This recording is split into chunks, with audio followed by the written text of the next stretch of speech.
Assalamualaikum warahmatullahi wabarakatuh. Saya Fazrul Bais akan mempresentasikan tentang green computing menurut saya dari yang saya dapat.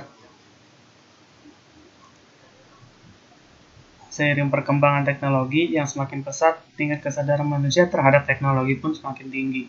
Tingkat penggunaan device ataupun perangkat teknologi saat ini sudah sangat besar dan tidak dapat dipungkiri bahwa teknologi seperti gadget, komputer, bahkan mesin-mesin canggih sudah bukan barang asing saat ini. Penemuan-penemuan teknologi baru yang lebih canggih dan pengembangan teknologi pun berjalan beriringan dengan tingkat permintaan konsumen yang tinggi juga berbeda 10 tahun yang lalu, di mana teknologi berkembang secara perlahan-lahan yang mengakibatkan device seperti handphone, laptop, komputer, dan lainnya adalah masih berupa barang cukup mahal yang hanya dimiliki sebagian kecil orang. Saat ini, sebagian besar manusia memiliki handphone dan tingkat penggunaan komputer dan internet sudah lebih tinggi. Penggunaan mesin yang berteknologi lebih canggih mendorong manusia ingin memiliki mesin tersebut, dan kemudian mengganti mesin lama dengan mesin baru guna mendapatkan hasil yang lebih cepat dan instan. Menyikapi permasalahan global warming tersebut, muncullah sebuah gagasan untuk menghemat pemakaian teknologi sesuai dengan kebutuhan dan ramah lingkungan yang disebut dengan green computing. Ternyata green computing tersebut diterima dengan positif oleh perusahaan-perusahaan besar seperti Microsoft, Google, dan lainnya. Perusahaan-perusahaan tersebut kini terus mengembangkan green computing agar teknologi yang baik tidak hanya semakin canggih, tetapi juga ramah lingkungan.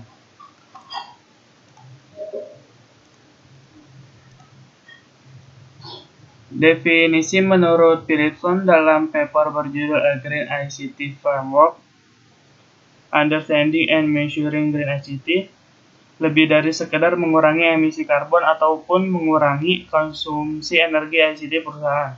Green ICT adalah pusat teknologi keberlanjutan.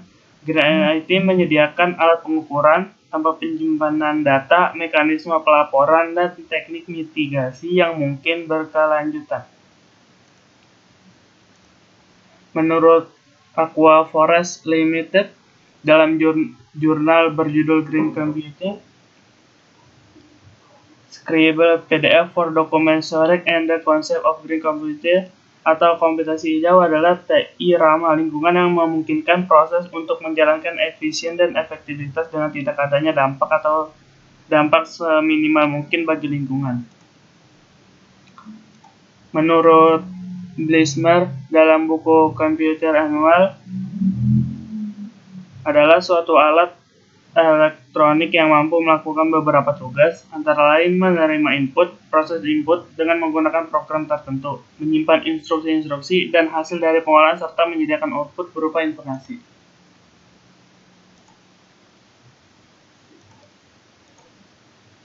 Green Computing sendiri tercetus dari Badan Perlindungan di Amerika yang meluncurkan program Energy-Star pada tahun 1992. Energy-Star adalah sebuah program yang melabeli efisiensi energi pada hardware dan sumber daya komputer yang ramah lingkungan dan hemat energi. Pada dasarnya, efisiensi penggunaan komputer dan komputasi adalah green computing. Kegunaan green computing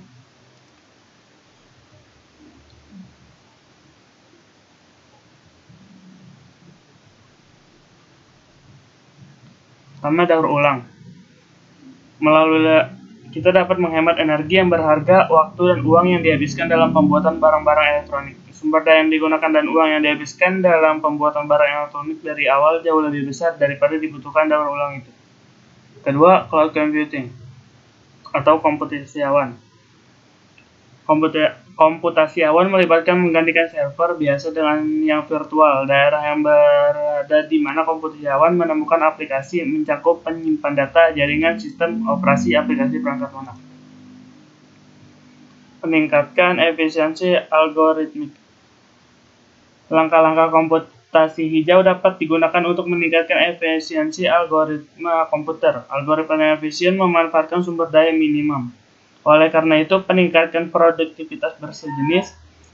Sebuah aktivitas komputasi sederhana seperti mencari informasi pada mesin pencari dapat memiliki dampak negatif pada lingkungan karena energi yang dikonsumsi dan CO2 yang dipancarkan dalam proses lebih besar. Dengan demikian, tanpa meningkatkan efisiensi algoritma, seseorang tidak bisa berharap banyak dalam hal konservasi energi bahkan dari komputasi awal. Selanjutnya, mematikan komputer. Mematikan komputer di malam hari membantu dalam menghemat sejumlah energi. Perkiraan jumlah energi yang dihabiskan dalam 1 tahun karena penggunaan round the clock komputer adalah $115 sampai $160. Menjalankan komputer Anda hanya 8 jam sehari dapat membantu menghemat 800 kilowatt energi setiap tahun. Perubahan arsitektur. Renovasi arsitektur IT yang saat ini digunakan harus berbukti bermanfaat dalam jangka panjang. Ini bukan hanya tentang mengikuti perangkat praktek terbaik, tetapi juga merombak arsitektur secara keseluruhan. Strategi harus dirancang untuk mengembang teknologi berkelanjutan.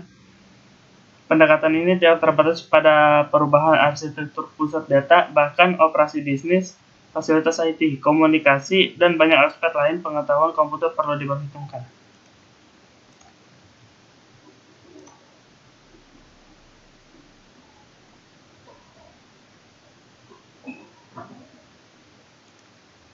Manfaat green computer menurut para ahli.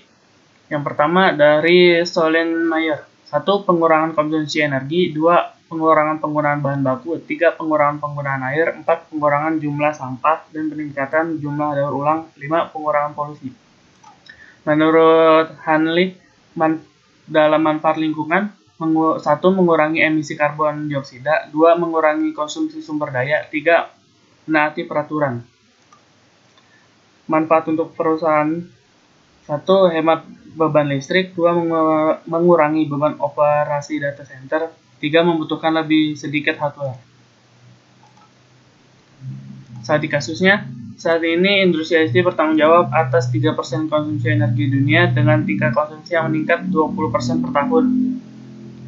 2030 akan menjadi tahun ketika konsumsi energi dunia akan berlipat ganda karena industri ICT. Organisasi menggunakan green computing siklus hidup ketika merancang dan menerapkan teknologi komputasi hijau. Berdasarkan jumlah pemakaian rata-rata tersebut, jumlah energi yang dibutuhkan oleh penduduk Indonesia dan dunia sangatlah besar. Tingkat penggunaan pulsa telepon dan internet menunjukkan bahwa kepemilikan hardware komputer dan handphone juga tinggi. Itu berarti limbah yang disebabkan oleh teknologi juga semakin tinggi setiap tahunnya. Sisa plastik, baterai, dan besi dari sampah komputer atau handphone akan sulit terurai dalam tanah, sehingga proses penghancuran limbah tersebut sangat lambat. Untuk itulah perlu suatu tindakan yang dapat meminimalisir limbah tersebut dan penghematan pemakaian energi. Saat ini, perusahaan-perusahaan besar seperti Google, Microsoft, dan lainnya telah berkontribusi banyak terhadap green computing. Akan tetapi semua itu akan menjadi sulit apabila tidak ada partisipasi dari masyarakat luas pengguna teknologi. Kita harus menjadi manusia yang tidak hanya menggunakan teknologi, tetapi dapat melindungi alam juga.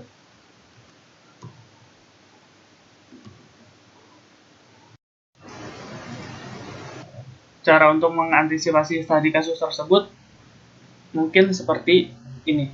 The 3 Rs of Green IT. Komputer yang tidak diinginkan, monitor, dan hardware lainnya yang tidak boleh dibuang sebagai sampah karena akan berakhir di tempat pembuangan sampah dan menyebabkan masalah lingkungan serius. Sebaiknya masyarakat diharuskan untuk memperbarui, refurbish, dan menggunakan kembali atau reuse, atau membuang, dispose dengan cara ramah lingkungan.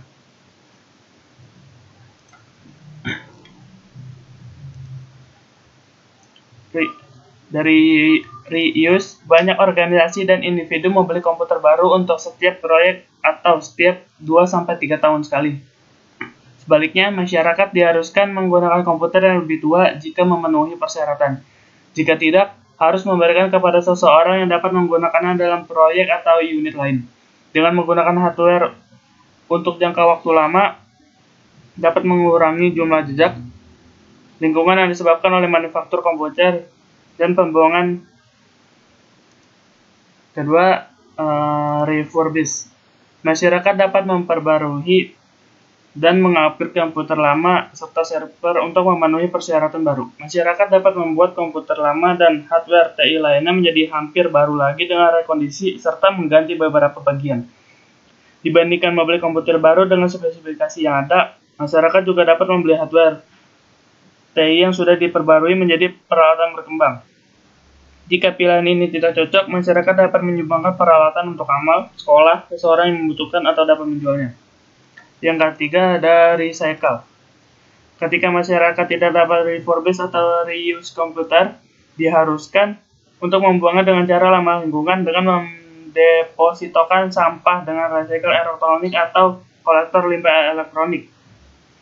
E-waste komputer dan barang elektronik adalah satu jenis limbah yang tumbuh tercepat dan menimbulkan masalah lingkungan serius.